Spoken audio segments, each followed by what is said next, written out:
Okay, so now we are back to the bicycle barn and we are going to look at how to enter sales and receive payments from sales. And we are going to look at sales of products and of services. So the first thing that we need to do if we are going to make a sale on account is to create an invoice. You remember an invoice is what we send to the customer when they order something from us or purchase something on account.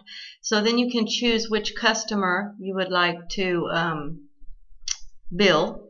And so we choose our Sammy Jameson customer, and everything is automatically filled out for you.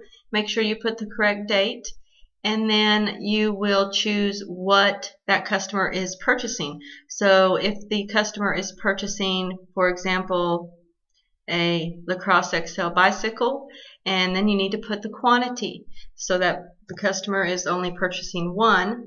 Notice over here the price is automatically inserted because you have created that item on the item list. You must have the item created on the item list. Okay, and then let's say that the customer is also going to have some repair services done. Those are billed at hours, so we're going to put 10 hours. And then we are going to choose our repair service item. Remember, that's billed at $22 an hour, so notice that's automatically calculated for $220. Okay, so that's how you enter in an invoice. Then we hit save and close. Okay, so now obviously at some point in time you are going to receive payments from your customers on account. So we will click the receive payments button. Now, the receive payments button is only for payments received from customers on account. So keep that in mind. So we will choose which customer is going to make a payment, and we choose Sammy Jameson. And notice already these invoices come up. Sammy Jameson has 2 invoices outstanding with us. So if we put a check mark next to the invoice that they are going to pay, notice up here the amount is automatically computed. So we are going to put the correct date. You choose how they're going to pay you. We choose check. You can put what check number they have paid you with. And then that is how you would record a customer payment. You click save and close. And now Sammy's payment is recorded and he has paid the first invoice that he owes us for. Another thing that you can do is create sales receipts. Now, creating sales receipts is for cash sales. So if someone comes in the store and buys something from you, or you have weekly sales receipts to input here, you can either type in a customer's name here. And if you do type in a customer's name that is not in your customers list, then it's going to ask you that it's going to tell you that the customer is not found. Then we can use Quick Add to add that customer.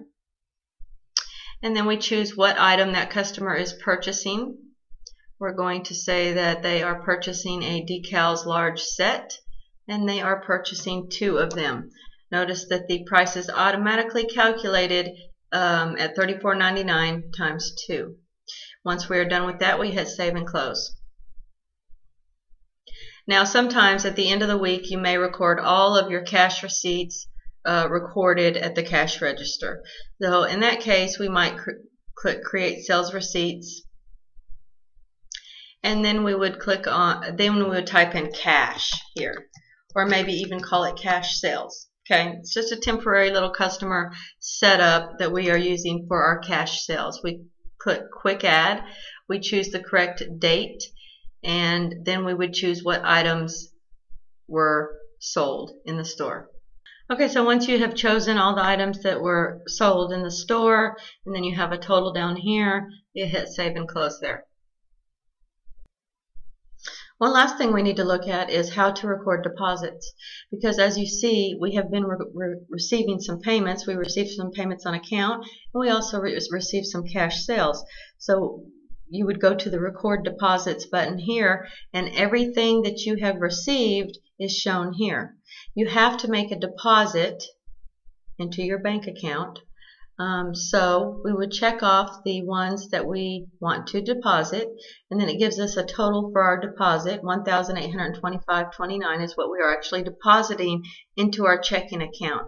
We click OK there, and we make sure that we are depositing it to the correct account, which is going to be Citibank checking. We put the date of the deposit, and then we hit Save and Close.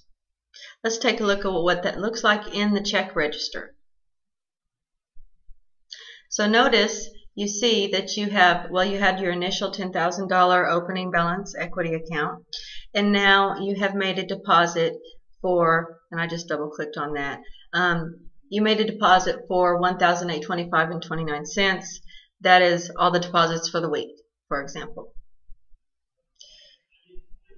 Okay, so you need to remember how to create an invoice, billing a customer, and then receiving a payment on account, and also how to create sales receipts, which are cash sales, and then how to record your deposits.